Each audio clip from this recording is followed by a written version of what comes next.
عزیزانم خۆشەویستانم و کاتتان شاد دڵخۆشم جارێکی دیکەش لە بەرنامەی فەرهەنگ بە ئێوەی بەڕێز دەگەمەوە. ئەمڕۆ پرسێکی نوێ و سەرنجڕاکێش باز دەکەین، ئەویش پرسی دیپلۆماسیەتی کولتوریە. ئێمە زمانمان زیندووە، مێژوومان هەیە، بەرهەممان هەیە، ڕەنگە لە ناوچەی میزۆپۆتامیا لە کوشت و کاڵەوە بگرە هەتا دەگاتە سەرەتای زمانی مرۆڤایەتی لێرە چەکەرەی کردووە. کەسی نەمانتوانیوە ئەو بەرهەمانەی هەمانە، ئەو دنیابینی هەمانە، تەنانەت ئەو قوربانیانەی هەشمانە بیخینە چوارچێوەیەک کە لە ئێستاە باوە پێ دەڵێن براندینی نەتەوەیی یان دیپلۆماسیەتی کولتوری. بۆ ئەم پرسە پێم وایە لە ئازیزم لە هاوڕێم سۆران نەقشبەندی باشتر نییە قسە لەسەر و مۆزوع بکە. بە ناوی ئێوە، بە ناوی خۆشم، بە خێراتنی ئازیزم هاوڕێم کاکە سۆران نەقشبەندی کاکسۆران بەخێر بی. قوربانی بوو. مامۆستا با بڵێین تێمای دیپلۆماسیەتی کولتوری هەم نوێیە هەم سەرنجڕاکێشە. بۆ من و بۆ بینەران باسیشی ئەو چەمکەم بۆ بکە. سەرەتا سڵاو و ڕێزی دووبارە بۆ جەنابت و بینەرانی شاشی جوانی کورسات. خۆی چەمکەکە لە ڕاستیە هەر بۆ یەکەم جارە خۆشبەختانە تۆزێک خەریکە لەگەڵ دنیاە ئەگاتە ئێمەش، هەر لە دنیاشان نوێیە چەمکەکە بە پێچەوانەی هەموو ئەو بزاوت و جوڵە هەم ئەدەبی و هەم سیاسی و هەم نەتەوەیانەی کە لە دنیاە هەبووە. بۆ نمونە سۆسیالیزم کاتێکە کاتێ ئێمە کە بەسەر چووە لە لای خۆیان، ناسیۆنالیزم ئێمە تازە دەسی بۆ بین لە دنیاە ئەوە تێپەڕیوە. مەسەلەن لە ئەوروپایە بۆ نمونەیەکێتی ئەوروپا دروسە بێ کە ئیتر لە باتی هەموو نەیشنەکان یان نەتەوەکان قسە ئاکات و ئەمانە. ئێمە لە چوارچێوەی دیپلۆماسی کولتوریا خۆشبەختانە لانی کەم ئەوەیە کە ئێمە دەستمان ناوەتێ. ینی من هەر چیرۆکەکە لێەوە دەست پێکا بە نسبەتی خۆمەوە کە لە سەرەتای 2023 چوون بۆ خوێندن بۆ ئیتالیا بۆی زیاتر تێبگەم لە مۆزوعات، چکە بەڕاستیەکەی هەمیشە بە دوای دەریچەیەکە گەڕام کە ئاخۆ لەکوایە ئێمە خشتێکمان نوقسانە و دامان نەناوەوە ناتوانین هێزێکی گەورەی وەکو ئەوەی کە لە چوارچێوەی کولتور و فەرهەنگا کوردهەیەتی کە بەلانکەی شارستانیەت و ئەوەی مرۆڤایەتی داهەندرێت، ئێمە بۆچی نەمانتوانیەوە ئەم شتەوەکو ئینگلیزە لە لێڤرجیکەین بەکاری بێنین و سوودی لێوەرگین. بۆیە خۆشبەختانە چەمکەکە لە دنیاشان نوێیە. لە کۆتایی هەفتاکانەوە وشەی سۆفت پاوەر لەسەر دەستی ژۆزف نەی کە بیریارێکی ئەمریکیە وەکو با بڵێن تیۆریسێنی ئەو بوارەدا ئەندرێت. ئەمە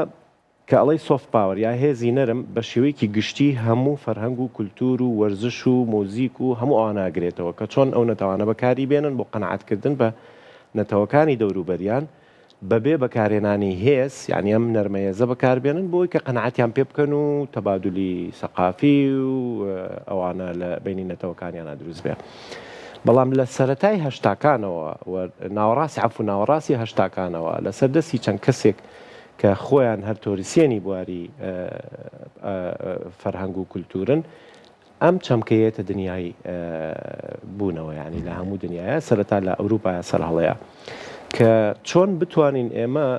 دیپلۆماسی، چکە دیپلۆماسی کلاسیک ئەو دیپلۆماسیەیە کە کارکتەرەکانی وەزیرەکان و ئەو کەسانن کە دەوڵەت دەستنیشانی کردوون بۆ ئیشێکی معنی. یعنی تەنانەت ئەگەر کەسێک بەرپرسی بەشی کولتوری لە سەفارەی عێراق بێ لە شوێنێک بۆ نمونە، ئیشەکەی محەدەدە، پێیان وتووە تۆ ئەمەنە تا ئەمەنە مەجای کاری تۆیە. بەڵام لە چوارچێوەی دیپلۆماسی کولتوریە کارکتەرەکان هەموو کەسێکە جگە لە دەوڵەتیەکان، یعنی ئەو کارکتەرە نادەوڵەتیانن کە خۆی وشەکە تێکەڵە لەگەڵ دیپلۆماسی کولتوری لەگەڵ دیپلۆماسی خەڵک. جا ئەمە لێرەوەیە، یعنی خەڵک ئەم دیپلۆماسی ئاکات، ئەو مەرزانەی کە هەیەی حکوومەتێک بۆی دارانێ دەستنیشانی ناکات. ئەمە بە تایبەتی بۆ کورد، ئەمە چکە هەموو شتێکە بەڕە بکەینەوە بە بوارەکەی خۆمانەوە، بە تایبەتی بۆ نەتەوەیەکی گەورەی وەکو کورد کە تا ئێستا دەوڵەت نەتەوەی نییە واتە نەتەوەکە نەبوو بە خاوەنی دەوڵەتێک گرنگترین چەکە کە بتوانێت بەکاری بێنێت بەداخەوە ئێمە تا ئێستا لەمانتوانیەوە ئەو چەکە و پێویست بەکاربێنین بەڵام بەڕاستی ئەوەی کە من لی تێگەشتم لە چوارچێوەی ئەو باسکاری و بەدواداچوون و خوێندن و دنیا بینیانەی کە لە دەرەوە من ڕوبەڕووی بوومەوە تێگەشتم ئێمە خۆمان چالاکیەکەمان نەگەشتێتەوە ئاستەی کە بتوانین بە خەڵک بڵین بۆ نامان ناسیت یعنی ئێمە هێشتا وەکو چۆنەڵی هەویەکەمان نەیەوە بەدەست کەسێکەوە تا بوو ناسێت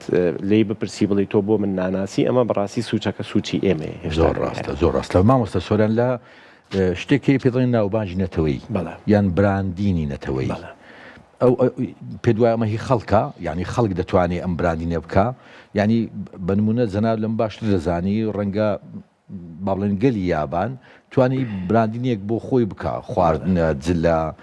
مەسەلەن شارێکە جاروێ شارێکە بە خواردنێک بە کورە زۆر جاران بە نانەوایەک بە جۆرێک لە نان جارە بە جۆرێک لە کوولەکەکە جەناب باس کردم ئێمە چۆن دەتوانێت ئەو براندینە بکەین ئەو خەڵکی ئێمە چۆن توانێت براندینە بکە وەکو قۆناغبەندی کە کاتێک کە تۆ تەوێ تەبەن دیبلۆماسی کولتوری لە قۆناغی سێایە سەرەتا تۆ استراتیج و پلان و ئەوەی کولتوری دەبێت کە لە چوارچێوەی ینی ستراکچەرەکەی ستراکتورەکەی ئەبێ وەزارەتێک بەڕێوەبەرێک کە ئێمە هەمانە ئەو وەزارەتە بەناوی وەزارەتی ڕۆشنبیریەوە ئەم ئەو پلانەدانێ کە وابزانام جەناب شت و بینەرانی ژاگادار بن لە دوو سێ مانگی پێشووە هەلێرە لە شاری سلێمانی ئێمە کۆنفرانسی یەکەمین کۆنفرانسی سیاسەتی کولتوری ماخستە سەر پێ ئەمەش بۆچی بوو بۆی کە لە ڕێگەی ئەو بەحسانەوە ئێمە جارێ لە سیاسەتەکەەوە دەست پێ بکەین کە ئاخۆ ئێمە چیمان هەیە تا براندینی پێوە بکەین وەکو نەتەوە بەڕاستیەکەی تەسەورەکەم ینی ئیتالیا و فەڕەنسا زۆر بەناوبانگن بە کولتور هیچمان لەوان زیاتر نەبێ کەمتر نییە بە دڵنیاییەوە ینی ئەمە من مەسوولم لەم قسەیە کە ئەیکەم لە سەر ئەساسی ئەوەی کە ئەوانە بینین و خۆشمانە بینین کە چۆنە بەڵام ئەوان شتێکیان کردو کە ئێمە نەمان کردو ئەویش ئەو براندینە نەتەوەیەیە کە زۆر بەڕێکوپێکی بۆ نمونە وڵاتێکی وەکو ئیتالیا کە ئەڵێ ئیتالیا تۆ یەکسەر براندی شتی زۆر کواڵەتی جل یەتە خەیاڵتەوە خواردنی زۆر تایبەت یەتە خەیاڵتەوە چکە لە دنیاە کوزین یا خواردنی ئیتالی لە دنیاە بەناوبانگە هەر ئەو وڵاتێک کە جەناب باسی کرد مەسەلەن یابان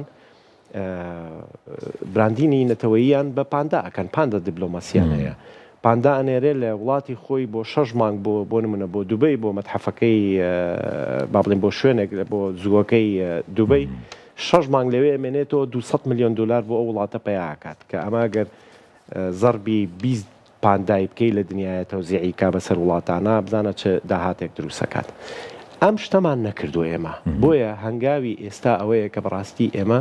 جارێک ئاوڕێک بینەوە بۆ مێژوەکەی خۆمان مێژووی خۆمان بە جوانی تێگەین لەوەی کە ئێمە مێژوەکەمان پڕپڕە لەو ئلمنت و بابەتانەی کە براندینی پێوە بکەین چکە براندین واتە ناساندن یاخود ناوبانک ئەم ناوبانگە ئێستا لە سیاسەتی نێودەوڵەتی و ئاڵوگۆڕی سیاسەتی نێودەوڵەتیە چەمکێکی تازەتر لە دوای ئەمانەشەوە دروسە بێ کە هێزی نەرمیش و براندینی نەتەوەیش تێ ئەپەڕێنێ ئەویش چییە؟ مەسلەی پێڵێن ڕێپوتیشنال سکیوریتی یعنی ناوبانگی ئاسایشی ناوبانک واتە تۆ جارێ بە ئاوردانەوەکە لە مێژووی فەرهەنگی خۆت تێگەی لەوەی کە تۆ چیت بەدەستەوەیە و چۆنی ئەم براندینەی بۆ بکەیت هەنگاوی سەرەتاییش بۆ ئێمە بۆ ئەوی کە ئەم ناوبانگە یاخود ئاسایشی ناوبانگی خۆمان لە دنیای ڕێکخین ئەوەیە کە جارێ پاکی کەینەوە دای ماڵین لەو ناوبانگە خراپ و یعنی لەو زڕە ناوبانگانەی کە هەمانە کە ئەویش چییە لە دنیای دەرەوەیە کە سەیری کورد و کوردستانێک کە هێشتا خەریتەکەی بەزلای خۆمان و لە دڵی خۆمانە هەیە لە سەرزەوی ئاعترافی پێنەکراوە لە شوێنێک کورد هەبێ شەڕ هەیە تەبعانەوان نازانن ئێمە هەمیشە دەستدرێژیمان کراوەتە سەرکوونەتەوەیە بۆ پارێزگاریمان کردو ئەو وازانێ هەر شوێنێک کە کوردی لێبێ سستینەبڵ نییە و بەردەوام ئاژاوی تایە بۆیە تۆ بێ ئەم زڕە ناوبانگە لێکەیتەوە و ئەوەی کە ئەمێنێتەوە کڕۆکی ناوبانگی نەتەوەیەکەی ئێمەیە کە ئەو هەموو ژیان دۆستیەیە لە شارێکی وەکو هەڵەبجەیە ئەگەر بە مێژوەکەیە بڕۆیتەوە نزیکەی 6 ئاینزا لە یەک کۆڵانە بەیەکەوە ژیاون جەناب دەزانی جووەکان لەوێ بوون، یارسان لەوێ بووە، ئیسلام لەوێ بووە، گاوری تیا بووە، ئەنواع ئۆشکال خەڵکی تیا بووە کە لە دینی جیاواز بوون، لە نەتەوەی لە شێوەزاری جیاواز بوون. سلێمانی بۆ نمونە، یعنی هەموو شارەکانی کوردستان بەڕاستیەکەی ئەمە لە ڕووی دایڤرسیتیەوە و فرەڕەنگیەوە، لە ڕووی پێکەوە ژیان و ژیان دۆستی و ژن دۆستی هیچ نەتەوەیەک نییە بەڕاستی بەقەدەر ئەوە ئێمە کردوێ. بۆیە ئێلمنتێکی وەکو بۆ نمونە کەزی و شەڕڤانی خانم و ئەمانەی کە ئێمە هەمانە بۆ دەرەوە شتێکی زۆر زۆر تازەیە، کەواتە تۆ وردە وردە و ئێلمنتانە کوەکەیتەوە کە ئایا وەکو نەتەوەی کورد ئێمە چیمان هەیە، نەتەوەی کورد باسەکەم نەک هەرێمی کوردستان بەداخەوە کە مەسەسە لە گوگڵا بنووسە کوردستان ئۆپشنێکە بۆیانێ شاری کوردستانە کەسنە لە ڕۆژهەڵاتی کوردستان پێڵێن کوردستان، ناوی محافەزەکە کوردستانە. ئەگەر لەوە تێپەڕی کوردستانێکی تر هەیە کاڵێ هەرێمی کوردستان کە هێشتا هەر کوردستان نییە بەڕاستی ڕاستە. ئێمە باسی نەتەواکەین لە چوارچێوەی کوردستانی گەورەیە، بۆیە ئەوەی کە لە ڕۆژاوا هەیە هی منە، هی جەنابتە، ئەوەی کە من هەمە هی ڕۆژاوایە، ئەوەی کە لە باکوور ئەو هەموو کولتورە فراوانە، ئەو هەموو ناوبانگە، یعنی شوێنی وامان هەیە کاک تەڵعەت باوەڕە هەبێ مێژوو ئەباتە دواوە، هەر مێژووی مرۆڤایەتی ئەباتە دواوە. بۆیە کۆکردنەوەی ئەمانە ئەمە ئەرکێکی نەتەوەیە، ئەرکی منە، ئەرکی جەنابتە، ئەرکی مامۆسایەکە، ئەرکی توێژەرێکە، ئەرکی وەزیرەکان، ئەرکی حکوومەتە سیاسیەکانە. ئەم کۆدەنگیە دروست نەکەین کە دواتر یەینە سەری چۆنی ئێمە سوودی لێوەرگرین بڕامەکە کە ئێمە بتوانین هەنگاوی گەورە بنین لەو ڕۆ. باشە مامە سۆران، لە ئەو دروستکردنی ئەو وێنە یان ئەو وتارە یەکگرتووەی کورد بەرامبەر بە جیهان لە چۆ دەست پێ بکەین؟ ینی لە خەڵکەوە دەست پێ بکەین، لە دەستگاکانەوە دەست پێ بکەین، لە پەیوەندیمان لەگە کۆمەڵگەی نەتەوەی دەست پێ بکەین و پرسیارێکی شەیە بەڕاستی، یعنی ئایا دەکرێت مەسەلەن نەتەوەیەکی بێدەوڵەت کاری نێودەوڵەتی بکە؟ بەڵێ پرسیارێکی زۆر باشە. با لەوەی یەکەمەوە دەست پێ بڵین کە ئێمە چۆن دەست پێ بکەین. خەڵکەکە خۆی دەستی پێ کردووە کاک تەڵات، جەنابەت وەکو شاعیرێکی ناوبانگداری جێیشانازی هەمومان دەست پێ کردووە و شعرەکانە تەرجەماکرێن بۆ زمانە جیاوازەکان. ینی هەموو کەسێک لای خۆیەوە دەستی پێ کردو، چکەوتمان کارکتەری دیبلۆماسی کولتوری، دیبلۆماسی ناسیاسی ئەوەیە کە خەڵکەکە ئەو ئیشان ناکەن. توێژەرەکان دەستیان پێ کردووە، زانکۆکان دەستیان پێ کردووە، یعنی ئەو پەیوەندیە کە لەناو من نمونەیەک بۆ جەنابتە جەرمەوە خەڵاتی یەکەمی مامۆستا هەژار موکریانی کرا لە شاری سنە لە ڕۆژهەڵات، ئێمە داوەت بووین لەگەڵ خانممە، شتێکی زۆر زۆر سەرنجڕاکێش کە لە من لە زانکۆی کوردستان نبینیم. زانکۆی کوردستان و زانکۆیەیە کە لە شاری سنەیە، ئەو زانکۆیی من لێم خوێندووە یەکێکە لە زانکۆ کۆنەکانی ناو ئیتالیا کە لە 1800 ئەوەنەوە هەیە، 1993 ڕانکەکەی، عەفو 1993 ڕانکەکەی. داچڵەکیم کە زانکۆیەکمان هەیە، زانکۆیەکی کوردیە لە ڕۆژهەڵاتی نیشتیمانەکەی ئێمەیە لە 200ەکان هەیە، یعنی زۆر زۆری فەرقە. لەسەر ئەساسی ئەمە زانکۆکان خۆیانە میشانیان دەست پێ کردووە، مؤسسەکان و دامەزراوە مەدەنیەکان دەستیان پێ کردووە،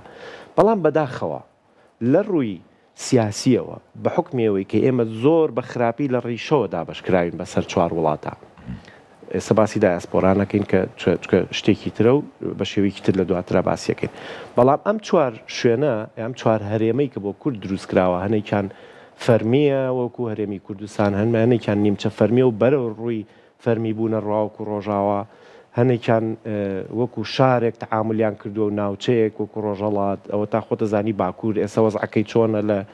ینی لە هاتنە خوارەوە و چوونە سەرەوەیە نازانین بەرەو چۆڕە، بەڵام بە شێوەیەکی گشتی سیاسیەکان ناتوانن ئەم شتە بکەن، کەواتە باشترین ڕێگا و ئەم ئیشەش ئیشی کارکتەری نادەوڵەتیە، باشترین ڕێگا ئەوەیە کە دەوڵەتەکان و دامەزراوە حکوومیەکان هاندەری ئەو دەنگە یەکگرتووە کوردانەیە بن کە لە هەر 4 پارچەیە هەیە و ئەمە ئەو ڕێگایەیە کە هەمومان کۆ ئەکاتەوە لەسەری، چکە گەرێمە کۆ نەبین و ئەم ناوبانگەی بەتەماین دروستیکەین بۆ خۆمان و پاکیکەینەوە بیهێڵینەوە بەردەوامی پێبین، چکە تۆ شتێکە بێ هەبێ اینجا بیپارێزی، ئەگەر نەبێت دروستە نەکرد بێ پێش ناتوانانی بەردەوامی بیت و بیپارێزی. بۆ ئەم پارێزگاریە بۆ دروستکردنی ئەم ناوبانگە ئێمە پێویستمان بەم کۆدەنگیە هەیە. ئەم کۆدەنگیەش لە ڕێگەی شاشەکانی تەلەڤیزیۆنەوە لەگەڵ میدیای نیشتیمانی و نەتەوەیی، چونکە ئێمە ئێستا با بڵێن نیشتیمانیەکەمان نییە، هەموو شوێنێک و هەموو وڵاتێک بە حکمەوەی نیشتیمانێک و سنوورێکی نیشتیمانی خۆی هەیە، شتەکانی نیشتیمانین. بەڵام ئێمە بێن نەتەوەیی بنجارێ ناسیۆنال بن، یعنی ئێمە بێ لە ڕووی ناسیۆنالیزمەوە بیرکەینەوە. چی شتێک ئەم نەیشنە ئەم نەتەوەیە کۆ ئەکاتەوە لەسەر هێڵێک، هەنێکیان ئەوانە بوو کە باسمان کرد و ئەو ڕێکخراوە مەدەنیەی کە لە ناو خەڵکە خۆی دروست بووە، ئەو پەیوەندیەی کە جەنابەت دروستە کردو لەگەڵ ئەدیبانی باکوور و ڕۆژهەڵات و ڕۆژاوایە، خۆی ئەمەیە لێرەوە دەست پێەکە. بەڵام جارە ئێمە تێگەین لەوەی سیاسیەکان ناتوانن مەسەڵەن بۆ نمونە دەعوەتی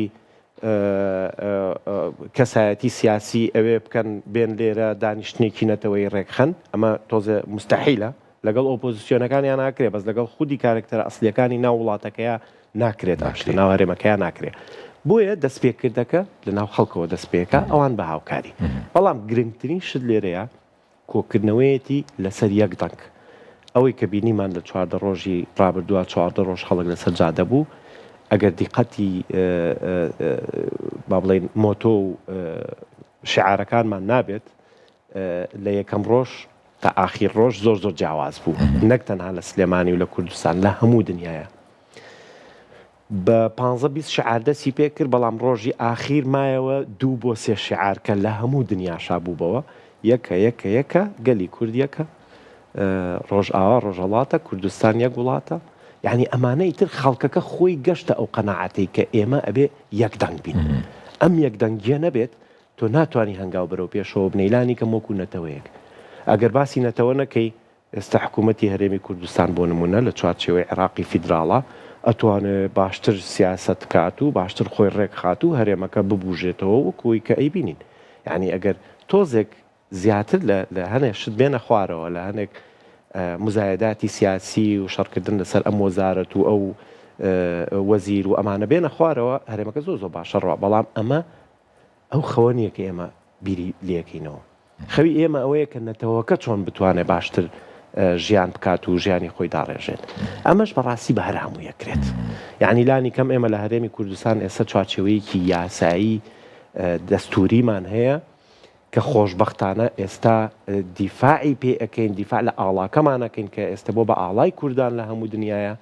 دیفاع لە ئاڵاکەمانەکەین بۆ لە بەرەوەی هەرێمێکی فیدراڵی دەستوریمان هەیە لە هەرێمی کوردستانە. بۆیە کۆکردنەوەی ئەو شتانەی کە لە ڕۆژهەڵات و ڕۆژئاوا و باشوور و باکوورا هەیە لە یەکیانیان و خستیان نیە سەر هێڵێک، ئێمە زۆر زووترە گەیەنێ بەو ئامانجەی کە هەمانە. ئامانجەکەش چییە؟ یعنی زۆر وازەحە. من دوێنێ لە پلاتفۆرمەکانی خۆم کۆمەڵێک وتاری جەنابی مام جەلالی ڕەحمەتیم بڵاو کردەوە کە پوخت و بە کوردی و بە کورتی پێمانەڵێ ئامانج و هەوڵ و هەموو شتێکی نەتەوەی ئێمە بۆ دەستنیشانکردنی مافی چارەی خۆیەتی. تەواو نوقتە سەری دێر. هەموو ئەو شتانەی کە ئەکرێ، ئەگەر بەحسێکە، ئەگەر زانکۆیەک سمینارێکەکە، ئەگەر دکتۆرایەکە درێ بە یەکێک، ئەگەر شعرێکە فستیڤاڵێک، ئەگەر هەرچیە کە تۆ بیری لەکەیتەوە، ئامانجەکە یەکشتا. ئێمەمانەوێت ئەم نەتەوەیە ئەو مافەی هەبێت لە دنیاە کە ئەم مافەش بەڕاستیەکەی ئێمە تێگەشتین لەوەی ڕۆژێک لە ڕۆژان نەنەتەوەیە گرتووەکان لەسەر وەرەقەیەک ئەداتێ. شوێنێک نییە ئەمە، ینی هیچ وڵاتێکاوا دروست نەبوو بێشکە لەم 3-4 وڵاتی دەور و پشتی ئێمە کە لەسەر ئەساسی ئێمە شەڕی ئەوانیان. یعنی ئێمە هەمیشە ئەو خاڵانە بووین کە نەتەوەگای تری پێڕازی کراوە. وتیان ئەم تۆزەی کوردستان بەرەو قسەمەکە، ئەم تۆزەش بۆ تۆ بیبەدانیشە بۆ خۆ وڵاتێک دروستکە. بەس ئێمە ئەو شتەمان بۆ خۆمان نەکردووە و هیچ کاتێکیش بەو خەست و خۆڵیەی کە ئەم ساڵی 2026 کورد ساغ نەبووەتەوە لەسەرەوەی کە بەڕاستی ئێمە پێویستمان بەوە هەیە بگەینە ئەو مەرحەلەیەی کە خۆمان داوای مافی خۆمان بکەین. ئەمەش دیسانەوەیەتەوە سەر ئەوەی کە کارکتەرە نادەوڵەتیەکان چۆن دەورە بینن. جەنابی کاک مەسعود وەکو سەرۆکی حزبێک، کاک مەسرور وەکو ئەنجومەنی وەزیران، کاک قوباد وەکو جێمان ناتوانن ئەوەی شە بکەن. بۆ چکە ئەوان چوارچێوەیەکی دەستورییان بەسێتەوە بە عێراقەوە، بەڵام خەڵکەکە توانێت ئەمە بکات. بەیانی من و جەناب دەتوانین کامپینێک ڕاگەێنین بۆ ئەوی کە ئێمە خۆشبەختانە خەریکین. جارە دوایینە سەرباسیەوەی کە لە دیجیتال دیبلۆماسیە ئێمە چۆن سوود لەم شتە وەرەگرین. باش هەمووی بۆ ئەوەیە کە ڕۆژێک لە ڕۆژان ئەم نەتەوەیە بتوانێ مافی خۆی وەرگێت یعنی لە داواکردنی شتێپەڕیوە چکە هیچ وڵاتێک نەهاتۆ بڵێ کاک فڵان کەس تۆ بەیانی تر دەوڵەتەکەی خۆی ئەلان کە مشکلەوە نامێنێ ئەبێ خۆت ئەو هەوڵە زۆر ڕاستە زۆر باشە مامۆستاجان لە ئێمە باسی دەستەواژەیە کرد کە زۆر گرنگە کە با بڵێن ئاسایشی ناوبانگ زۆر زەران وڵاتی گوڵەکانی ئەمریکا کە شەڕێ دەکات نازام چیەکە دەیان کۆمپانیا و دەیان ملیار دۆلار و نازام چی سەرفەکە بەس بۆ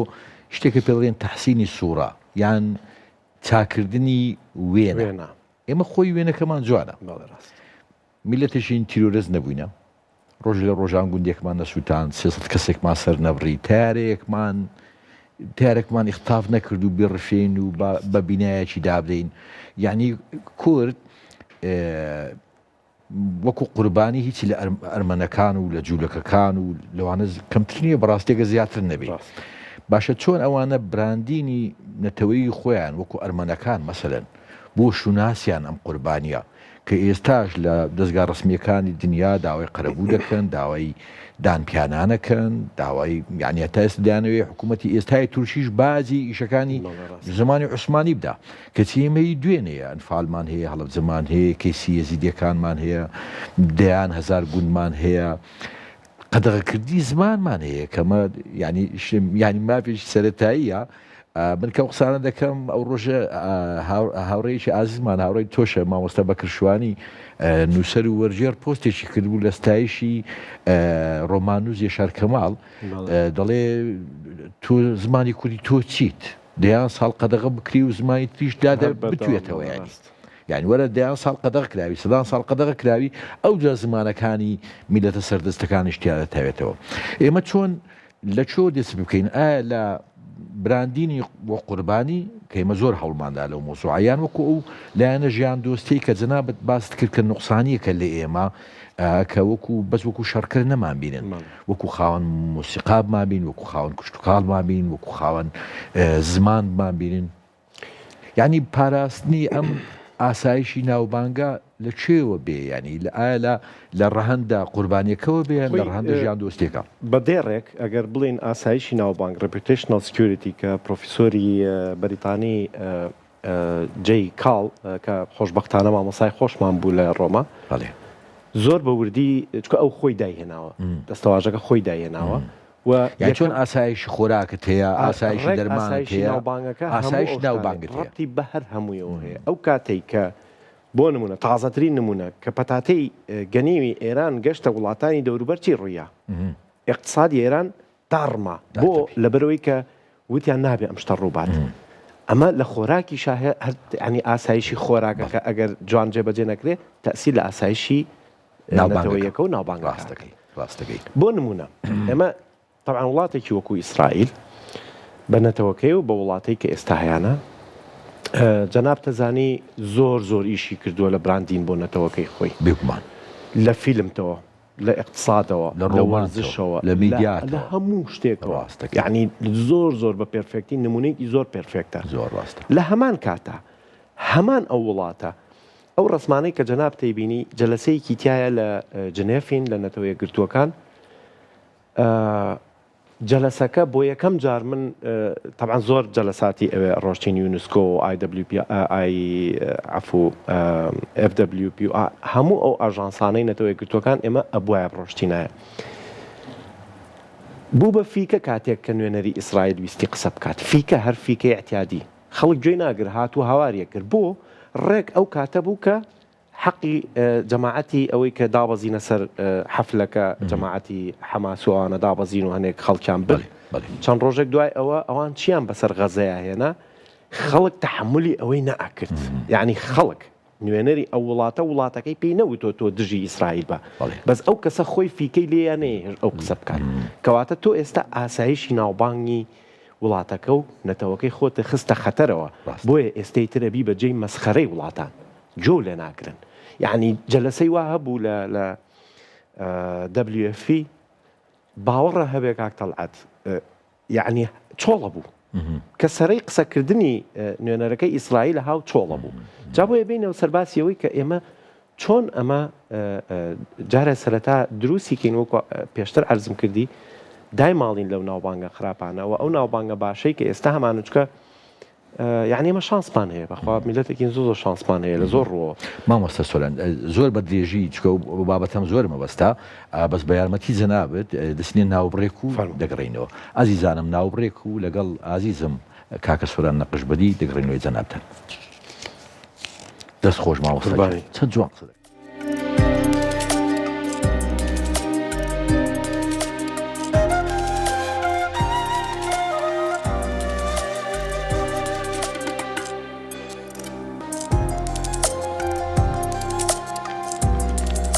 ئەزیزانم خۆشەویستانم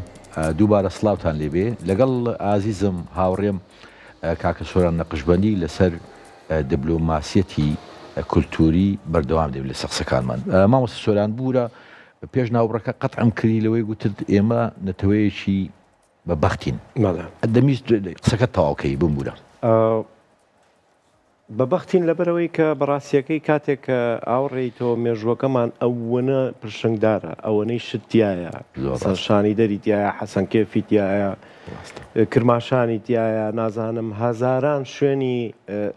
شوێنی وای تایە کە ئەوە بێت سەدان شێوەزاری تایە بەڕاستی ئەوەنە بە شانسین کە موزیک 1500 ساڵ 1500 ساڵ پێش قیسارە کە بە یەکەم ئامێردانرێ لە ناو کرماشان و لە ناو هەڵەبجەیە یارسانەکان تەمبور دروستەکەن 1500 ساڵ کاکتان زۆر ڕاست یعنی ئەوەنە 2000 ساڵمان لەگەڵ هینی ئەتیادیا فەرخە بەس چونکە ئێمە خۆمان بە خاوەنی ناکەین خۆمان ئەوە ناکەین ناتوانین ئەوە بکەین لە 2021 لە پاش کۆرۆنا یونسکۆ ئەو دامەزراوەی نەتەوە یەکگرتووەکان کە پەیوەندی بە کولتورەوە هەیە و هەموو ئەو شوێنانەی کە بۆ نمونە سلێمانیە سەشاری فەرهەنگ و داهێنانی ئەدەبیە کە خۆشبەختانە جەناب تەزایی من ئەندامی کۆمیتەکە بووم تاوەرمانگرتووە ناوبانگە ئەمە ڕێک ئەو ناوبانگەیە کە بوو بە دانەیەک بۆ نمونە لە هەورامان لە 2019 چی وەرەگرێت ئەبێ بە پاکترین شاری سەر ڕووی زەوی لە ڕووی ژینگە دۆستیەوە هەورامانی تەخت با بڵێن پارچەی ڕۆژەڵاتمان جا ئێمە بەڕاستی بە شانسین لەبەرەوەی لە 2021 یونسکۆ بڕیارێک ئەیە ئیتر لەمەولا هیچ نوع ناوبانگێکی با بڵێن کولتوری ئیتر هەرچێک بێ مەقاماتە گۆرانیە موزیکە مەسرحیە هیچ شتێک نەیە بە هیچ وڵاتێک ئەیا بە ئیندیجیسیەکان یعنی ئەو کەسانەی کە نیشتەجێ ئەسلیەکانن بۆیە هەورامان پێشەوەی کە ئەو قەرارە دەرچێ ئەیەن بە هەورانیەکان ئێستا حکوومەتی ئێران بگۆڕێت دەوڵەتەکە بگۆڕێت بێتەوە بە شاهنشایی بێتەوە بە دیکتاتۆری خەڵکەکە ئەو ناوبانگای وەرگرتووە یعنی نەتەوەکە وەریگرتووە ئەمە وڵات وەری ناگرێ حکوومەت وەری ناگرێ بۆیە ئێمە هەزاران شتمان لە بەردەسایە زۆر بە بەختین بەڕاستی پێویستەکە ئەمانە هەر هەمووی بێنینە سەر با بڵێن مێزی کاری خۆمان و هەمومان پێکەوە چکە هەمومان پێکەوە لە هەولێر لە سلێمانی لە قامیشلۆ لە ڕۆژەڵات لە باکوور پێکەوە ئیش نەکەین ناگەینە ئەنجامێک هەریەکە بۆ خۆی ئەوەیە کە ئێستا هەیە بڕاستی ئەم هەموو تەلەڤیزیۆنەمان هەیە ئەم هەموو ڕادیۆ بڵاو کراوە و ئەکادیمیەمان هەیە ئەم هەموو شوێنت هەیە چونکە لەسەر یەک وەکو ئینگلیزەڵێ لەسەر یەک ترێنین یا لەسەر یەک پەیجنین لەسەر فریکوێنسینین هێزەکە کەمترە ڕاستەکە یعنی ئەمە هەزاران نمونەی کوردیش هەیە لە باشە مامۆستا باسی فریکوێنسیت کردێمە بۆ هەمومان لەسەر یەک فریکوێنسی نین یعنی مەسەلەن بۆ هەمان لەسەر کوردبوون نین مەسەلەن یان جوانیەکانی کوردبوون نین زۆر جاران باز لەوە دەکرێت لەسەر ئاستی ناوخۆ مەسەلەن هەر مەسولەی دەگری 50 پەیزی سێبەریە کاندیدێکە بۆ پەرلەمانی عێراق دنیای لەسەر کاولەکەن ئەی باشە ئەمە چۆن بکرێ ئەم لوبیا لۆکەڵیە یان ناوخۆیی ئاو بە ئاسانی دروست دەبێ ئەمە بۆ ناتوانین لوبیا نێودەوڵەتێکەش دروستکەین ینی چۆن ئەمە یەخەین ینی دەبێت چینە سەروی شارەوە بچینە سەروی حزبایەتی بچینە سەروی ئادۆلۆجیا ڕەنگە جەنابەدەم شایەتیم بۆ بیت زۆر جار من سیاسیەکان تووڕا ئەبن لە هەنێ قسەی ڕاستی چکە لە تەلەڤیزیۆن دەیاجاردیومە بەڵێ بۆچی بۆ لە بروی کە من بەڕاستی دەسە خەمە سەر برینەکە و پێیان ئەڵێم ئەم برینە ساڕێژ نەبووە هێشتا خوێنی لێ چۆڕێ با خوێی پیانەکەین چاکی کەینەوە چکە پێویستمان بە یەکتریە یەکێ لەو شتانەی کە ئەوەی دروست کردووە بەڕاستی من ئەم قسەیەم کردووە هەمان ئەو براندینەی هەمان ئەو هەوڵ و تەقەلایەی کە مەسوولەکان بۆ خۆیان و بۆ نەوەکانیان و مناڵەکانیان ئەیکەن باوەڕە هەبێ بەس تەنها ئەو شێوازی ناوبانگ دروستکردنە کە بۆ ئەوان و دام و دەستگاکانیان نەکرێ هەر ئەو بۆ نەتەوەکە بکرێ بەس هیچی ترمان ناوێت یانی زیاترمان ناوێت بەڕاستیەکەی ئەو کاتێک کە تەلەڤیزیۆنەکان ڕێگەکەون لەم ئاخیرانەیە بۆ حملەکەی ڕۆژاوە ئێمە بیستمان شتێکی زۆر بچووک بوو ینی هەنگاوێکی زۆر بچووک بوو بەس دڵی خەڵکی زۆر خۆشە کرد چکە ئێمە پێویستمان بە دڵخۆشی و هاودەنگی یەکتریە لەم کاتەیە ئێمە ئیتر توانامان نەماوە بەرگە بگرین ینی 550 ساڵە ئێمە لەسەر ئەم مێزدا نیشتین و هەڵخەڵەتێنراین لەسەر ئەو مێز فرۆشراینەوە لەم شەڕا بە 4 وڵات لیان ناین لەو شەڕا بە 4 وڵاتی تر لیان ناین ینی هەر لێمانە خوڕێ هەر لێمانە درێ هەر لێمان ئەبرێ لە هەموو مێزێک ئێمە دۆڕاوەکانی ناتوینێتە دەرەوە بۆیە توانای ئەومان نەماوە یعنی مەلەکی هەر زەرمانە کۆماری هەر زەرمانە ڕۆیە هەر زەرری بەم هەموو توانانەتەوەیی کە هەمانە بۆیە بەڕاستیەکەی من داواکاریەکەم ئەوەیە کە ئێمە گەربمانەوێت لە ڕێگەی دیبلۆماسی کولتوریەوە بێت دیبلۆماسی خەڵکەوە بێ لە هەموو ئەم هەنگاوانەی کە ئێستا خۆشبەختانە خەریکین باس و خواسی ینی ئەم دەوروبەرەی ئێمە یەونەتەوەکەیە ئەم هەنگاوانە زۆر زۆرەمان باتە پێشەوە چکە کاتێک کە تۆ لە باتی نەتەوەکە قسە ئەەکەیت مەسوولی لەو قسەیە ئیتر تۆ تەلەڤیزیۆنێکی شخصێکی بەرپرسێکی ڕێکخراوێکی حیزب هەر کەسێکی یعنی ئەبێ مەسوولی لەو قسەیە بۆیە باشتر وایە کە ئەو قسەیە هەمان ئەو قسە کۆدەنگیە بێت کە لە شەقام و خەڵکەکەەوە هەڵەقڵێت چکە تۆ گەر هێزی ینی کاک تەڵعەت ئەو هێزەی لە ناو شەقامەکانی سلێمانی و لە ناو هەولێر و لە هەموو شارەکانی دنیاە کە کورد هاتە سەرجا ئەو هێزە بەچی ڕاگیرێت تۆ بێ پلانێکە هەبێ بۆ ئەم هێزەیەک خیت زۆر ڕاستە یەکێ لە پلانەکان کە ئێمە سەبیرمان لێ کردوێتەوە ئەوەیە کە لە دنیای دیجیتەڵا ئێمە چۆن ئەم شتە ئەو جەدەینە سەر دیجیتەڵ دیبلۆماسیش بەس تشکت وروژاند دەستەواژەیە کرد گوت لایمە زۆر سەرڕاژێش بوو پارا دیپلۆماسی ئەو چەمکە چۆن سوود لێ زۆر تازەیە ئەویش پارا جیۆگرافی باشە پارا دیپلۆماسی زۆر ڕێک دروست کراوە بۆ نەتەوەی بێدەوڵەتی وەکو کورد زۆر ڕاستە چونکە تۆ توانی پارا دیپلۆماسی بکەی وەکو هەرێمێک ئەتوانی پارا دیپلۆماسی بکەی وەکو شارێک بۆ نمونە ئێستا سلێمانی ئەتوانێت دیپلۆماسی بکە ئەوەی کە ئێستا ئیکات بە ناوی شاری ئەدەبیەوە لەگەڵ شاری ملبۆرن و شاری ئەسوانی میسر و نازانم کوێی فەڕەنسا ئەمانە هەمویان پێکەوە دیپلۆماسیەکەن تۆ ئەوە ناسی ئەو تۆ ناسێ نەتەوەکەی تۆ ناسێ ئەدەبیاتەکەی تۆ خۆ دیپلۆماسیش هەرەوەی قابلە چیە ڕاست هەرەوەی ڕاست گۆرانی بێژەکان تەناسێ وەرزشکارەکان تەناسێ یعنی لە ناو چوارچێوەی دیپلۆماسی فەرهەنگی و دیپلۆماسی وەرزشی و دیپلۆماسی شارە جۆگرافیات هەیە ئەپەڕێت شتێک نامێنێ بە ناوی جۆگرافیاوە تۆ چیتە عالەمی پارا جیۆگرافیەوە تۆ پێدوانیە ئێمە بە تەنیا بەو ئەو گلیانەی کە خەڵک هەیەی لە با بڵێن مۆنۆپۆلکردن و احتیکارکردنی دنیا لەیان ئەحزاب و بارەگاکان و نازانەوە بەم ئاراستەیە نەجاتمانە بێ بەخوا بە ینی پێش بە هین نەکەین بە نەگەڕێنەوە زۆر چکە بەداخەوە ینی زۆر شت هەیە هەنگاوەکانمان تۆزێ سەقەت ناوە من وەکو بیریارێک و فەیلسوفێ ئامۆژگاری کەس ناکەم بەڕاستی هەر قسەی دڵی خۆم و ئەیکەم ئەو کاتێک کە حزبەکان بڕیاریان نا مجتەمەعی مەدەنی بەم شارێ بکەن بە دوولەتەوە ئەمە لێرەوە غەڵەتەکە سەری هەڵاستە ئەو کاتێک کە ڕەنگە هەر دیسانەوە جەنابەت بە حکمی ئیشکردنمان لە نزیکەوە پێکەوە شایەتیەوەم بۆ بەیلانە جەلسەیە من بەڕاستی ئەو کەسەی کە بەرپرس بۆ لەم دابشکاریەی کۆمەلگای مەدەنی ڕوبەڕوو پێم وتومە هەنگاوێکی غەڵەتە ئەمە چونکە تۆ کاتێ سندیکای مامۆستا بۆیە دروسە بێ بۆ ئەوەی حەقی مامۆستا پارێزێ لە لای حزب لە لای حکوومەت لە لای عالەم لە لای دەسەڵات تۆ کاتێک کە ئیکەی بە دوولەتەوە بەس بەرژەوەندی لە تەکەی خۆ دەپارێزی ئیتر لە سندیکەی دەرەچێت ئەبێ بە کۆمەڵەیەک لە حزبەکەی تۆ یعنی قەی چێکە با تۆ ئەندامی حزب هەبێت ئێستا مەسەن لە دنیای ئەندامی حزب باوی نەماوە دەنگەرە تۆ پێویستی بە دەنگدەرە پێویستە بەوە نییە مەسەلەن 100,000 ئەندامە بڕژێتە سەرجادا ئەوە هەر زەڕورەتی نەماوە یعنی ئێمە گەر هێزمان بێت هێزی پێشمەرگەمان هەیە شەڕەوانمان هەیە گەریلامان هەیە یعنی عاشقال هێزی ترمان هەیە تۆ هێزە مەدەنیەکە ئەبێ وازی لێبێنی خۆی ڕێکخا خۆی داوای مافەکەی خۆی بکە بۆیە یعنی ئەگەر با نەگەڕێنەوە بە دواوە باشە ئێستش کات یعنی هێشتا ماوە ئەتوانین ئەمە ڕێک پرسیارێک وەڵامەکەیم دەست نەکەوت چۆن دەکرێت نەتەوەیەکی بێدەوڵەت کاری نێودەوڵەتی بکە ئەمە ڕێک ئەو هەنگاوی کە تۆزە لەمەوە پێش باسمان کرد ئامانجەکە دەستنیشانیەکە چکە تۆ کاتێک کە ئەچیتە دامەزراوە نەتەوەیەکان با بڵێن نێونەتەوەیەکانی وەکو نەتەوەیە گرتوەکان و ئەمانە ئێستا خۆشببختانە مەسەلەن دایسپۆرا لە دەرەوە ئەم هەنگاوی ناوە کوردی دایسپۆرا ئێمە 127 کۆنفیدراسیۆنی کوردانی دایسپۆرا هەیە لە یەک دامەزراوەیە کۆکراوەتەوە کە خۆشببختانە ئێمە یعنی تاقیمان کردەوە ئەم هێزە چەند گەورەیە لە 25 مانگی یەک کاتێک کە سلێمانی هەموو سلێمانی لەسەر شەقام بوو یەک دەنگ هاواریە کرد کوردن ئەم لە هەموو دنیاە لە هەمان ئەو کاتەیە تەوقیتەکەمان سێ بوو ئەمەمان تاقی کردەوە کە بەڕاستی توانین لە یەک تەوقیتا بە هەموو دنیا بڵێن ئێمە کوردین و دەوڵەتی کوردیمان ئەوێ و کوردیەکە و نیشتیمانی خۆمانمانەیە وڵات یعنی ئەمە کرێ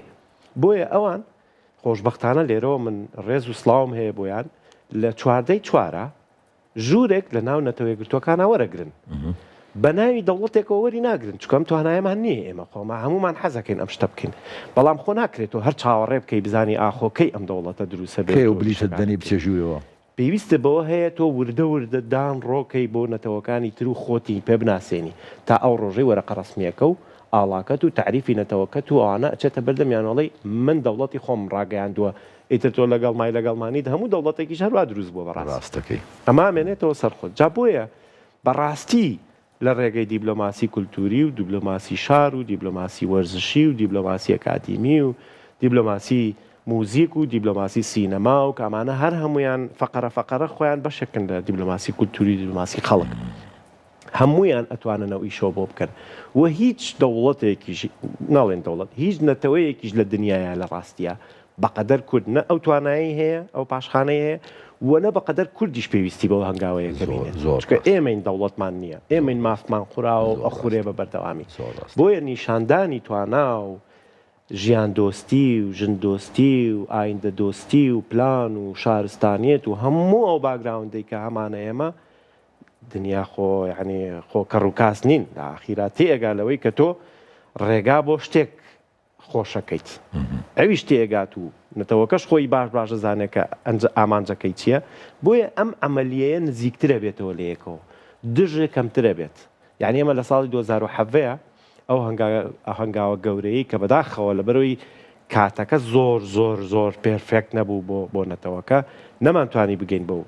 دەنگە ڕاستیەی کە هەمانە اینجا لە ساڵەوە سێ خەڵکیش دەنگای طبعاً دەنگایی بۆ شتە چۆن دەنگ نایت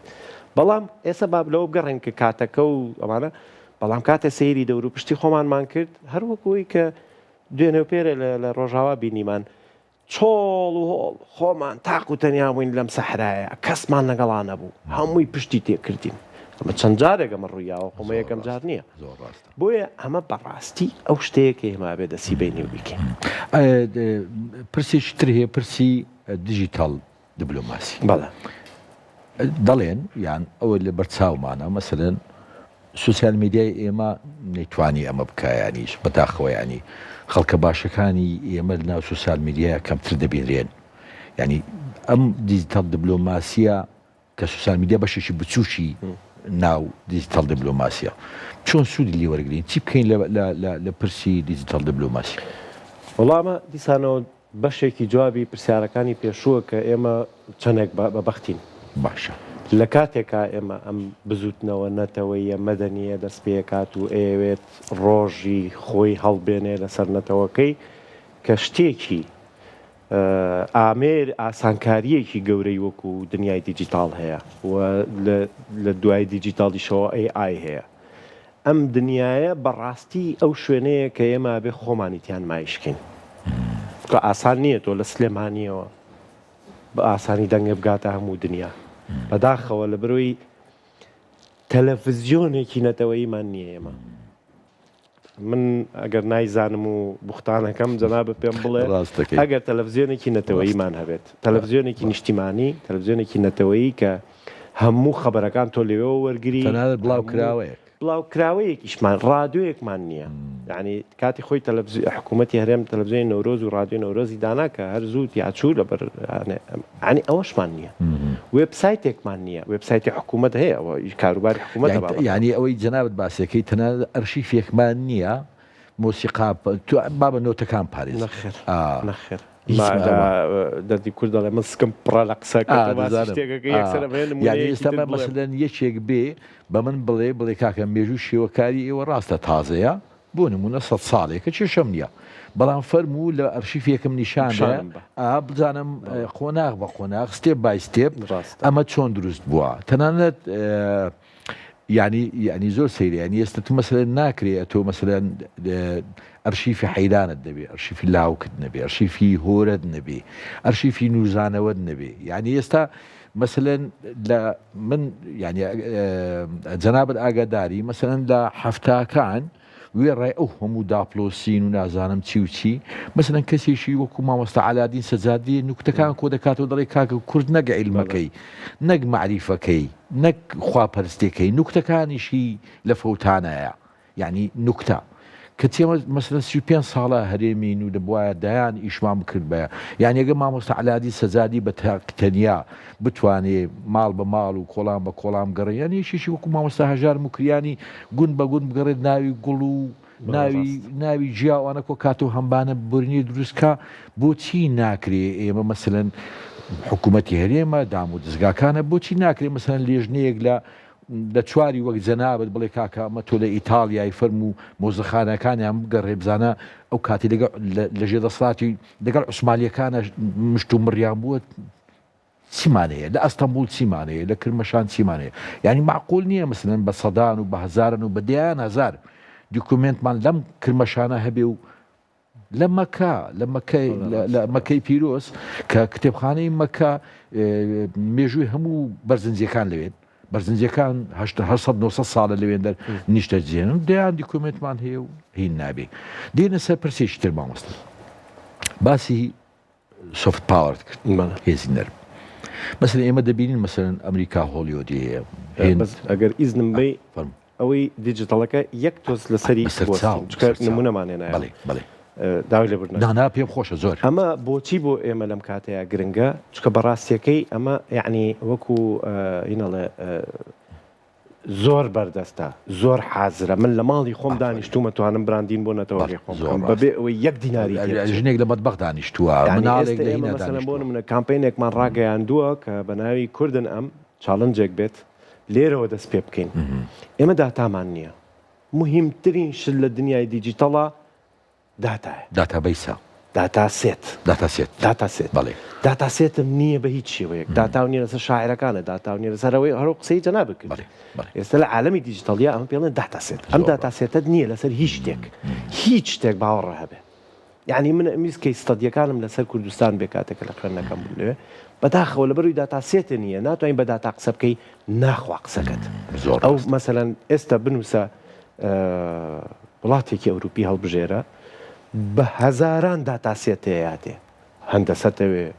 نازام ئاوتەوێ زەویتەوێ خواردنتەوێ چی شتێک زۆر ڕاست بەس ئێمە سەفر لەم شتەیە ینی بەو مانایە بێ مامۆستا ئێمە حتا لە زیرەش دەستکردیش زەر دەکەین زۆریش وانە بۆ لە بەرەوەی جارێ ئەم خراپیە ئەڕات ئەو غەڵەتانەی کە ئەیکا بەردەوام ئەڕات بۆ لە بەرەوەی ئێمە هێشتا موسسەیەکمان نییە لەگەڵ کۆمپانیایکی وکوی ئایا سەرکاری هەبێت زانکۆیەکمان هەبێ مەسەن پێشنیاری ئەوەمان کرد کە زانکۆیەک هەبێ لەگەڵ کۆمپانیەکانی ئەوەیە سەرکاری هەبێ بۆی کە لە ڕووی زمانەوانیەوە زوو ڕاستیکەنەوە بۆی کوردی سوود لە شتەوەرگێ اینجا ئەم شتانە ئێمە وەکوتم داتامان نیە ئەم داتایە تەنانەت لە بەسیترین شتا یعنی ئەم قسەی زۆرەکەم لە زۆر شوێن ئەگەر لە گوگڵەکە تا بنووسی سەرژمێری کورد داواکەی پێتەڵێ 30 بۆ 45 ملیۆن نابێشتیوە یەکەم جارێ ئەگەر 45ەکەش نووسرابێ هەر 45 نینێ من سەر و 67 ڕاستە دووهەم بەڵام چۆن دەکرێت سپێسی داتایەکی گوگڵ 15 ملیۆن بێ نابێ ئەم سپێسە چۆن غڵەتە لە ئێستا وڵاتێکتر هەر وڵاتێکتر بن و سەپێت ئەڵێ 5 ملیۆن و ئەوە و یەک نەفەرەکەش یعنی بەیانی ئەبدەیت بووەوە کە هیچەکەمرێ بڕاستی بەس ئێمە ئەم شتا لە بەرحکمی دیمۆگرافیاکەی کە دابەشی کردوین ئێمە نازانین کوردستانی ڕۆژهەڵات چەند کەسە چکە داتاکەیمان نییە نازانین ڕۆژاوا چەند کەسە ئێستا حالیان بەس هەرێمی کوردستانمان هەیە بەس هەرێمی کوردستانە کە نزیکەی 6 پوین ئەوەنەیە باکوورمان نییە گەورەترین پارچەی کوردستانە لەوێ نازانین دایاسپۆرامان نییە بەڵام تۆ لە عالەمی دیجیتەڵە ئەگەر ڕێگایەک بدۆزیتەوە هەر کەسێک لە هەر شوێنێ بێ ئەتوانێت داتای خۆی بۆ ئەم داتابەیسە نەتەوەییە نەک داتابەیسێک من دروستی کەم و دوای بیفرۆشمەوە بە دەستگایەکی استیخباراتی یا هەر شتێکم بۆیە ئەڵێ من هەر کەسێک ئەکرێ ئەمە بکە ئەبێ نەتەوەکە بیکە نەتەوەکەژە بێ مجتەمع مەدەنیەکە بیکاوە ڕاستی بەپاڵ پشتی ئەو دەوڵەتانە ئەو هەرێمانەی کە ئێستا مەسەڵەن جۆرێک لە سربەخۆییان هەیە وەکو هەرێمی کوردستان ڕۆژاوە یعنی ئەمانەوەکە کە تۆ داتا دروستکەی داتا و دروست کرد هەنگاوی دوای ئەوەیە بەدوایەت چکە تۆ کاتە ئەمە ڕێگەکەیتەوە نابێت بەم پەرش و بڵاویە بمێنێتەوە بەردەوام بێت چکە نیت ئەم ڕقەمە هەر بەسیترین کە شت تۆگە لە دەرەوە قساکەی نازانین بڵێ ئێمە چەند ملیۆنین ئێمە عیبەیە زۆر عیبێ بۆیە ئەمە بەڕاستی مەسئولیاتی دامەزراوە حکومی و ناحکومیەکانیشە بۆ ئەوەی کە ڕۆژێک لە ڕۆژان ئەمڕۆ دەستمان پێ کرد بێت درەنگە هێشتا زۆر ڕاست یعنی حکوومەت وەکو باوچێک وایە کە نازانین چەند ئەولادیە بەڵێ ڕێک وایە یعنی تۆ هەرچی نازانی ئێستا گە داتاش کۆکەیتەوە بۆ منە لەسەر موزیک خۆ ناکرێ بەس خەریکی هەرێمی کوردستانی یعنی باشوور بیت ئێمە کورد لە ڕۆژاوای ڕۆژهەڵاتی سەر باکوور ئەمانەت هەیە ڕاستەکە یعنی هەنێشت هەیە مەسەلەن بۆ منە لە باکوور ئەم قسەیە ڕەنگە تۆزی تازە بێ بۆ ئێمە باش لە باکوور تۆ نزیکەی ئەڵێن 15 بەس من دڵنیام 20 ملیۆنە چکە داتاکە هێشتا ئەوە نییە لەم 20 ملیۆنە یعنی ئەگەر ئەم هینی ئاشتیەی کە لەگەڵ حکوومەتی دەوڵەتی تورکیا ئەیکا کورد لەوێ ئەگەر هەنگاوێک بڕاتە پێشەوە و بچێتە قاڵبی جدیاتەوە لەسەر مێزی هین دانیشن بۆ دانوستان تۆ ستانەکەت ئەبێ ئەوە بێ داوای ئەوەی لێ بکەیت کە کاتە یەکێتی ئەوروپا بێ بە ئەندام لە یەکێتی ئەوروپا تورکیا بێ بە ئەندام لە یەکێتی ئەوروپا ئەمە یعنی چی کاک تەڵعات ینی 20 ملیۆن کوردی ئێمە ئەبێ بە ئەندامی یەکێتی ئەوروپا ئیتر دوایەوە هێز نایە بوو پارێزێ پەکەکە و نایە بوو پارێزێ چکە یەکێتی ئەوروپا چەترەکەی ناتوانە ئیتر دوای ئەوە مافی نەتەوەکە بخوات یعنی بۆیە ئێمە زۆر شتمان هەیە بێ کۆیکی ئیشی لەسەر بکەین و ئەمڕۆ گەورەت کردم چاوم ڕوون بووە من نزیکەوە لە هەوڵ و لە دڵسۆزی و کەسایەتی جوانی جەناوت ئاگادارم گەورەت کردم یاخۆ بەخێر بێ مامۆستاجان ئازیزانم خۆشەویستانم بە ناوی ئێوەشەوە بەخیراتنی زۆری ئازیزم کاکە سۆرە نەقشبەندی دەکەم بەم جۆرە دێنە کۆتایی ئەم ئەڵقەی بەرنامەی فەرهەنگ تا بێگەیشتنەوەیشتر هەر شاد و سەرکەوتوو بن خواتان لەگەڵ